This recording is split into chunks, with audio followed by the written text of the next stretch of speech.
Hello, welcome back to the JeepSolid garage. Today we're getting to work on the CJ5 again. Our goal, we're gonna remove the fuel tank. I'm gonna check to see if that fuel gauge even works, I don't know. We're gonna try to get the windshield off, the hood off. Exciting day, let's get to work. I'm just gonna hook the battery up real quick and I wanna see if that fuel gauge works. I don't know if it does or not. All right, let's see. Oh, fan's on. So that's accessory off. On. Oh sweet, gauge is moving. Fuel gauge works, that's awesome. And start.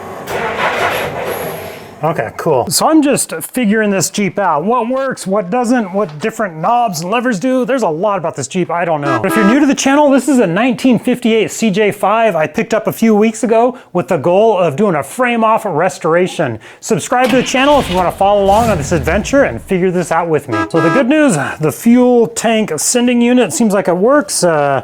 One old ratty wire here. Let's get a Phillips head and see if we can get that off. Well, that came off surprisingly easy. I am going to run into, as I already have, a lot of super rusty bolts on this. Another thing you're going to notice about me as you follow along, I label everything. I take a wire off, I throw a label on it because I can't remember where all this stuff goes. And underneath we got a 1/2-inch fitting for the fuel tank there. The fuel line, I'm not sure what this little nut is right there, but we'll disconnect this, drain some fuel. I got a pan underneath ready to catch the gas. And I've named this project Project Weldon because I'm going to be doing a lot of welding on it.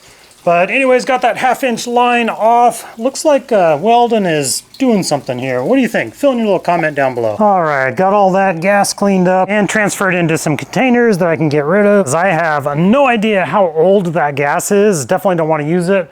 I got gas all over myself though. So I had to rinse off, change shirts. I was very careful not to be around any ignition sources. I have seen some horrific burns in my life, so definitely was being very careful. But speaking of shirts, I've got the old school JeepSolid shirt on here. Project Weldon has its own themed shirt. I'll be sure to put a link or a picture of that here. Super cool. When I'm filming this, I don't have it yet, but I should have it now, so check it out. I'll put a link for that in the description below as well. Now just a couple little bolts on a strap holding the tank down, and we should be able to get this off, if that'll come undone. I've hit all these bolts with penetrant just to give it a fighting chance to come off. Oh, I think we're getting lucky on this one.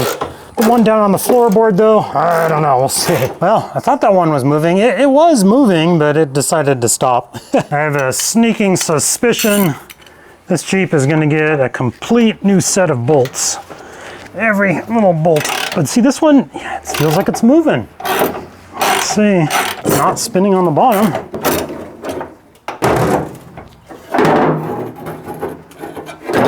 There we go, one success. That's funny, the one I thought I would be okay with, I ended up breaking. The one I thought was really gonna give me trouble, we were successful on, go figure. And with that, this fuel tank should come out. What about the neck here? Looks like just a rubber gasket here. I don't see any screws holding it down, so I guess it just slides out.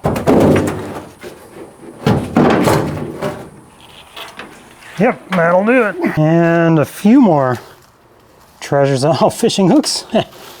And a bunch of trash. The floorboard here, yeah, we're gonna have to grind that down and see. Not super confident in that level of rust. Might be getting complete new floor pans here. All right, we are back at it. It's actually been a few days since I've been able to work on welding here. Life's just been busy with work. I actually got to go on a camping trip. That was a lot of fun. Last we left off, got that fuel tank out. That was a mess. I had to shower, change clothes after that. I don't like dealing with gas like that. Got it all over myself. Absolute mess. Let's continue though. Let's take this hood off and windshield. I believe the way they designed these hinges, oh yeah, it just slips right out. How cool is that? Let me get the other side. I think this would definitely be easier with two people. Oh, but I love how modular these things are. You just take them apart. That's so cool. It's almost like it's designed for battle. But yeah, I love the design of these. So there's a slit on the top and then the little hinge that fits down in there is slotted so it'll slide out. That's so cool. But one thing I was thinking, I'm gonna start taking off all of these hinges a few of these accessories, even the filler hose cap spot there. Because what I'm thinking of doing, I'm talking paint already. We're a long ways from paint, but I was thinking of going with like a Desert Storm kind of sandy color, and then some of the hinges and accessories doing that in black. So like a sandy color with black highlights. What do you guys think? Let me know, leave a comment down below. I'd love to hear you guys' opinion on that. How do you think this would look? Sandy color with black accents. I don't know how well these are gonna come out. I've hit them with a lot of penetrant oil, but as you guys know, I've already broken a few bolts. We'll see how these guys come out. It's wiggling, that's a good sign.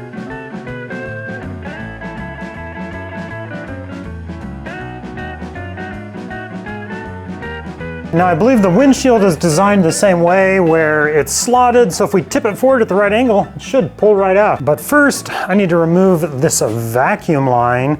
So this is a line that goes up, the old school system, the windshield wipers were actually run by a vacuum powered motor.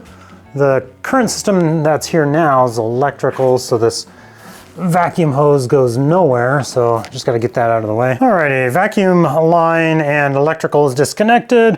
One thing I love about this windshield style is just how easy it folds down. There's just a latch on each side, and then it'll fold forward. I'm sure this would be easier with 2 people, but we have 1 people right now.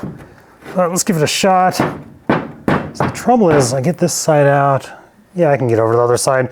So all of this is part of removing the I'm thinking of doing a frame off restoration of this thing, or at least that's the process we're going through right now.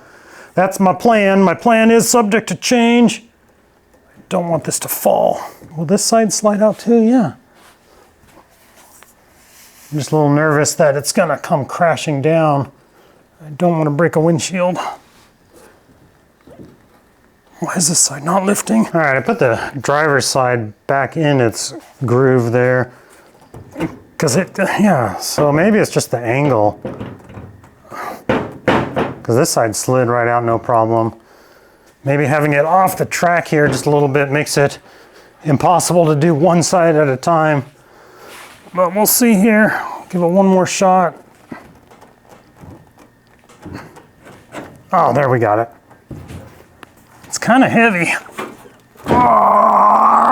We are making some excellent progress. Next, I'm gonna go around and I'm gonna remove some of these hinges, those hinges there and there on each side and off the windshield, because I actually want to get all these little accessory pieces, all the hinges and stuff prepped for paint. So yeah, I'm still thinking that frame off restoration is gonna be the best route to go on this, because there's a lot of work to do on this.